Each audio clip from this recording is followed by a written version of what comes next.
FYJC admission 2026-27चं सर्वात मोठं update आलंय. महाराष्ट्र 11वी ॲडमिशनचं कॅप राऊंड 1चं ऑफिशियल वेळापत्रक फायनली आउट झालंय.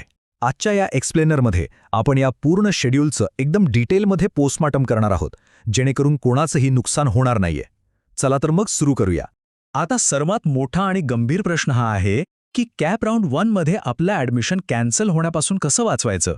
दरवर्षी लिटरली हजारो विद्यार्थी फक्त वेळेवर माहिती न मिळाल्यामुळे किंवा छोट्या छोट्या टेक्निकल चुकांमुळे त्यांच्या आवडत्या कॉलेजची सीट गमावून बसतात.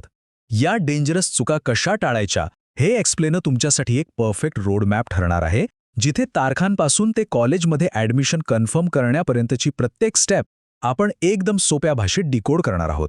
आता एकदम डिटेल्समध्ये जाण्यापूर्वी या पूर्ण प्रोसेसच्या वेळापत्रकावर एक क्विक नजर टाकूया.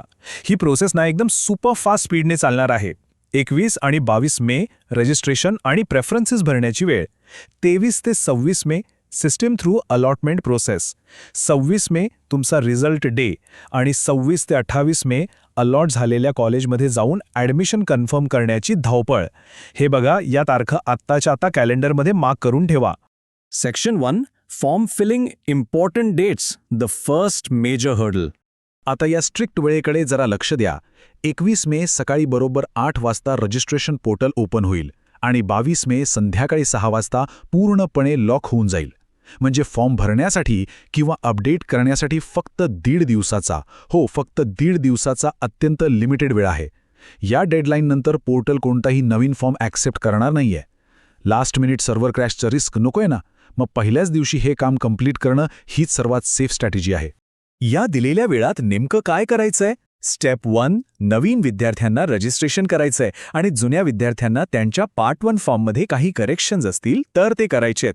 स्टेप 2 पार्ट 2 फॉर्ममध्ये आपल्या आवडीच्या कॉलेजेसची लिस्ट भरायची आहे. आणि सर्वात महत्त्वाची गोष्ट, जे विद्यार्थी इन हाऊस, मॅनेजमेंट किंवा मायनॉरिटी कोट्यातून ॲडमिशन घेऊ इच्छितात त्यांच्यासाठी quota preference form online lock करणं स्ट्रिक्टली कंपल्सरी आहे. आता या स्लाइडमधली सर्वात इंटरेस्टिंग गोष्ट म्हणजे हा नंबर 10. रूल असा आहे की आपण आपल्या पसंतीनुसार कमीत कमी 1 आणि जास्तीत जास्त 10 ज्युनियर कॉलेजेस सिलेक्ट करू शकतो. याचाच अर्थ असा की मार्क्स आणि मागच्या वर्षीचे कट ऑफ्स ॲनालाइज करून या 10 ऑप्शन्सची लिस्ट खूप स्मार्टली तयार करावी लागेल. फक्त 10 ऑप्शन्स असल्यामुळे तुमचं स्ट्रॅटेजिक सिलेक्शनच तुमचं ॲडमिशन कन्फर्म करेल. Section 2 seat allotment and results, the critical processing phase. एकदा का फॉर्म लॉक झाला की 23 मे ते 26 मेपर्यंत आपल्याला काहीही करायचं नाहीये. या वेळेत सेंट्रल सिस्टम आपलं काम करेल. AI आणि अल्गोरिदम्स लाखो डेटा पॉइंट स्कॅन करून गुणवत्ता, आरक्षण म्हणजेच रिझर्वेशन कॅटेगरी आणि तुम्ही दिलेल्या प्रेफरन्सेसच्या आधारावर एकदम पारदर्शक पद्धतीने सीट अलॉटमेंटची प्रोसेस पूर्ण करतील. आणि मग येईल तो D-Day, ज्याची आपण सगळे आतुरतेने वाट पाहत असतो. 26 मे 2026. हाच तो रिझल्ट डे आहे जेव्हा कॅप राऊंड 1ची अलॉटमेंट लिस्ट ऑफिशियली डिक्लेअर होईल. याच दिवशी क्लिअर होऊन जाईल की पहिल्या राऊंडमध्ये कोणाला कोणतं कॉलेज मिळालंय. हा दिवस खरंच खूप आनंद, टेन्शन आणि सस्पेन्सने भरलेला असणार आहे. आता हा रिझल्ट चेक कसा करायचा याचे काही सिंपल ऑप्शन्स आहेत. सर्वात आधी पोर्टलवर स्टुडंट लॉग इन आयडीचा वापर करून स्टेटस चेक करता येईल. या व्यतिरिक्त प्रत्येक विद्यार्थ्याच्या रजिस्टर्ड मोबाईल नंबरवर एक SMS नोटिफिकेशनसुद्धा येईल. पोर्टलवर जनरल कट ऑफ लिस्ट पण जाहीर होईल. आणि हे लक्षात ठेवा, कोटा ॲडमिशनसाठी संबंधित ज्युनियर कॉलेजेस त्यांच्या नोटीस बोर्डवर किंवा लॉग इनमध्ये वेगळी गुणवत्ता यादी लावतील. Section 3 admission confirmation process, urgent action required.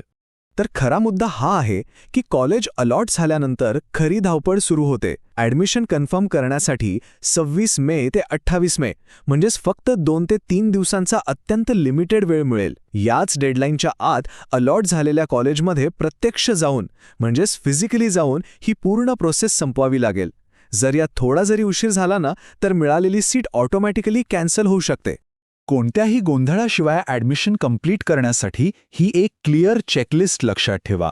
सर्वात आधी पोर्टलवर जाऊन प्रोसीड फॉर ॲडमिशन वर क्लिक करणं कंपल्सरी आहे.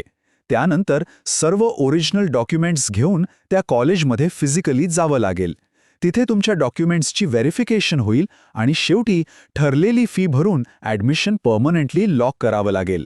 आणि इथेच सर्वात मोठा रिस्क लपलेला आहे. हे बघा, जर मिळालेलं कॉलेज पसंत असेल तर ॲक्सेप्ट ॲडमिशन करावंच लागेल. जेणेकरून कॉलेज त्यांच्या लॉग इनमधून तुमची सीट कन्फर्म करेल. पण जर ॲडमिशन घेतलं नाही किंवा पोर्टलवर रिजेक्ट किंवा कॅन्सल केलं तर ती सीट कायमची हातातून जाईल. डेंजर अलर्ट असा आहे की जर एखाद्या विद्यार्थ्याला त्याच्या पहिल्या पसंतीचं म्हणजेच फर्स्ट प्रेफरन्सचं कॉलेज मिळालंय आणि त्याने तिथे ॲडमिशन घेतलं नाही तर त्याला पुढच्या सर्व कॅप राऊंड्समधून थेट बाहेर काढलं जाईल. हा नियम अतिशय कडक आहे. Section 4. Vacant seats and Round 2. Looking ahead. आता 28 मेला पहिल्या लिस्टची ॲडमिशन प्रोसेस संपल्यानंतर 29 मेला संपूर्ण ट्रान्सपरन्सीसाठी पोर्टलवर एक रिपोर्ट येईल.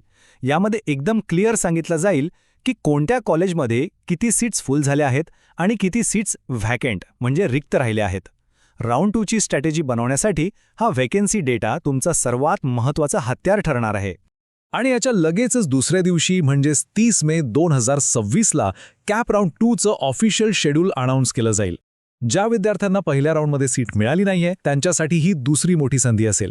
जोपर्यंत ॲडमिशन कन्फर्म होत नाही तोपर्यंत या पूर्ण प्रोसेसला ॲक्टिव्हली ट्रॅक करणं खूप खूप गरजेचं आहे. जाता जाता एक सर्वात मोठा प्रश्न जो प्रत्येकाच्या डोक्यात असायला हवा, काय 26 मेच्या त्या स्ट्रिक्ट डेडलाईनसाठी तुमचे सर्व original documents, caste certificates, marksheets आणि त्यांचे झेरॉक्स सेट्स पूर्णपणे रेडी आहेत का? कारण ऐन वेळेवर धावपळ केलीत तर पूर्ण ॲडमिशन धोक्यात येऊ शकतं. 11वीचं ॲडमिशन हा तुमच्या करिअरचा बेस आहे, त्यामुळे तयारी आज आणि आत्तापासूनच सुरू व्हायला हवी. अशाच ऑथेंटिक अपडेट्ससाठी आणि राऊंड 2च्या डिटेल एक्सप्लेनरसाठी जोडलेले रहा. चला तर मग लवकरच भेटूया.